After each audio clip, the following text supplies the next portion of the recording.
ગુજરાતમાં ગૌવંશને લઈને છાસવારે આંદોલન થતા રહે છે। જો કે ગૌવંશની હાલત જોઈએ તેટલી સારી નથી। ત્યારે આજે સુરતના પાલનપુર કેનાલ રોડ પરથી ગાયનું કપાયેલી હાલતમાં માથું મળી આવ્યું હતું, જેથી સ્થાનિકો સહિત જીવદયા પ્રેમીઓમાં રોષ જોવા મળ્યો હતો। ઘટનાની જાણ થતાં પોલીસ કાફલો ઘટના સ્થળે પહોંચી ગયો હતો અને તપાસ હાથ ધરી હતી। પાલનપુર કેનાલ રોડ ઉપર આવેલી એલપી સવાણી 4 રસ્તા પર મૃત હાલતમાં ગાયનું માથું મળ્યું હતું।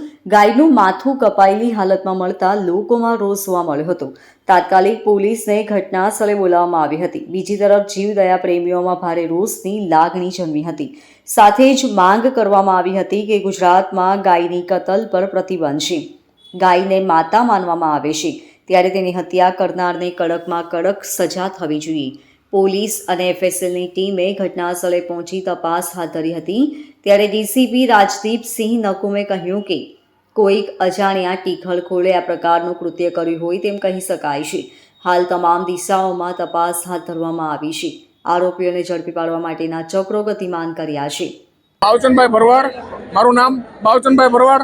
અમારે સરકારને રજૂઆત એ કરવાની છે કે રખડતા પશુ પકડે એનો અમને કોઈ વિરોધ નથી, પણ જે ગાયો અને ગોવાળ હારે હોય અને જે ગાયો પકડી જાય છે ને તે તદ્દન છોડવામાં નથી આવતી।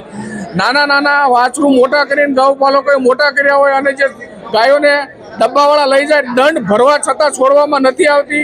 સ્ટેગના હજાર રૂપિયા વસૂલે છે અને માલધારીઓ સાથે જે અમુક 2-3 અધિકારીઓ એવા છે કે બહુ ગેરવર્તન કરે છે। તો સરકારશ્રીને અમારે એવી રજૂઆત છે કે બધાય ભણેલા નથી હોતા, માલધારી અભણ સમાજ છે થોડોક, તો એમાં તમે થોડુંક ધ્યાન આપો। પાલનપુર એરિયામાં એલપી સવાણી સ્કૂલની નજીક રાજન્સ ગ્રીન્સ અને સૂર્યમ સ્કાય એ બે સ્કીમ છે, એની વચ્ચેના ભાગમાં એક વાછરડાનું માથું જે મળી આવ્યું એવી માહિતી મળતા પાલ પીઆઈ તાત્કાલિક ત્યાં પહોંચી જઈ અને એનો હવાલો સંભાળી લીધેલ અને ત્યારબાદ એફએસએલ ને જાણ કરેલી છે અને એફએસએલ અધિકારી પણ આવવામાં છે અને એ ઉપરાંત ફરિયાદ કરવાની તજવીજ પણ ચાલુ થઈ ગઈ છે અને ક્રાઇમ બ્રાન્ચ અને એસઓજીની ટીમો પણ આ જે ગુનો છે એ ડિટેક્ટ કરવામાં લાગી ગઈ છે અને આ ગુનો નજીકના ભવિષ્યમાં ડિટેક્ટ થઈ જશે અને ડિટેક્ટ થતાં આરોપીઓ પર સખતમાં સખત કાર્યવાહી કરવામાં આવશે। Bureau report LK star news, Surat.